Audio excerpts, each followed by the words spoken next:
Hello दोस्तों, मैं हूं आनंद सिंह और आप देखना शुरू कर चुके हैं एएस टेक।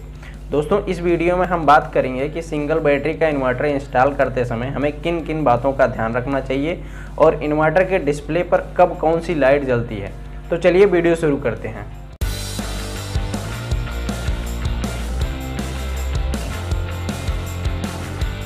दोस्तों, बैटरी को इन्वर्टर पर कनेक्ट करने से पहले बैटरी को गत्ते में से निकाल लेना चाहिए, क्योंकि बैटरी चार्ज और डिस्चार्जिंग के समय बैटरी हीट होती है और हीट जो है वो वातावरण में ट्रांसफ़र होना चाहिए। अगर गत्ते में रहेगी बैटरी तो हीट जो है वातावरण में ट्रांसफ़र नहीं हो पाएगी पैक होने की वजह से, जिसकी वजह से आपकी बैटरी ख़राब भी हो सकती है और आने वाले धीरे धीरे समय में बैटरी का बैकअप डाउन हो जाएगा।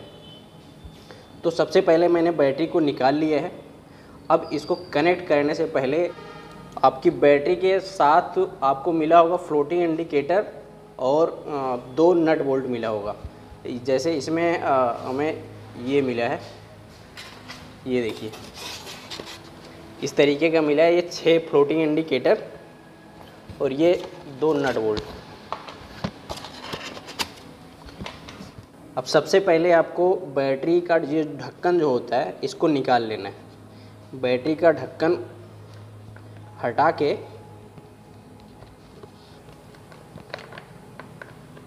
आपको फ्लोटिंग इंडिकेटर मिला है, इस पर वो लगा लीजिए इस तरीके का। ये जो फ्लोटिंग इंडिकेटर है ये बैटरी पर लगा लीजिए।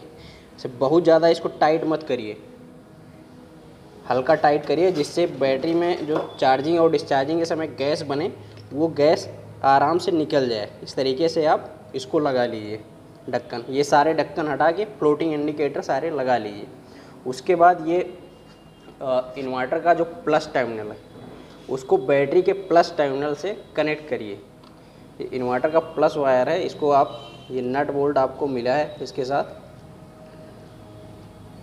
नट बोल्ट को खोल लीजिए। इसमें ध्यान दीजिएगा वार्सल होता है, 2-3 वार्सल होता है। अब ये जो इन्वर्टर का वायर है ये बैटरी के टर्मिनल से डायरेक्ट कनेक्ट होना चाहिए, बीच में इसके वार्सल मत लाइए। जैसे कुछ लोग होते हैं बीच में वार्सल ला देते हैं, तो आप ध्यान रहे ये जो इस तरीके करिए।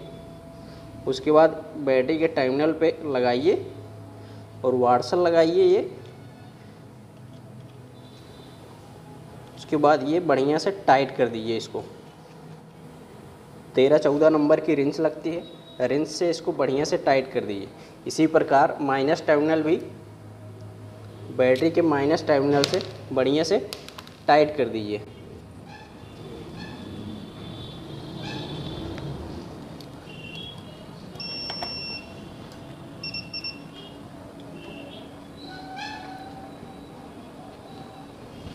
ध्यान रहे टर्मिनल को अच्छी तरीके से टाइट करना है, ढीला नहीं होना चाहिए। ढीला होगा तो ये यहाँ जो है करंट फ्लो सही नहीं होगा, जिसकी वजह से यहाँ हीट जनरेट होगा। हीट जनरेट होगा, ये तार टर्मिनल सब गल सकता है। तो ध्यान रहे इसको बढ़िया से टाइट करना होता है, टाइट बिल्कुल कर दीजिए। उसके बाद अब इसमें यहाँ आपकी होती है बैटरी टाइप सिलेक्शन। जो बैटरी आपने परचेज किया है, जिस टाइप की बैटरी, जैसे ये टाल ट्यूबलर है तो इसमें टाल ट्यूबलर का ऑप्शन है, उस पर टाल ट्यूबलर पर सेलेक्ट कर लिया जाएगा। जैसे आपकी बैटरी फ्लैट बैटरी है या लोकल बैटरी है, सारा ऑप्शन होता है बैटरी टाइप सिलेक्शन का। बैटरी टाइप सेलेक्ट कर लीजिए और यहाँ इको यूपीएस का होता है। अगर आपको कंप्यूटर चलाना हो, जब कंप्यूटर चलाना हो तभी यूपीएस सेलेक्ट करिए, नहीं तो इको सेलेक्ट कर लीजिए।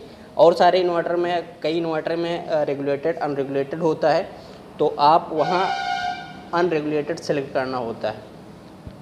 अगर कंप्यूटर चलाना है तो फिर रेगुलेटेड सेलेक्ट करिए, लेकिन इसमें इको यूपीएस है तो यहाँ इको सेलेक्ट करना होता है।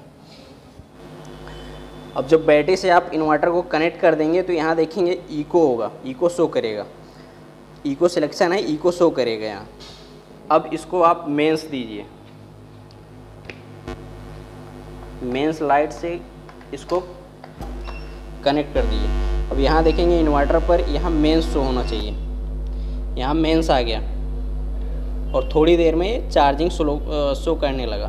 तो ये 3 चीज़ें यहाँ शो करेगी इन्वर्टर पे।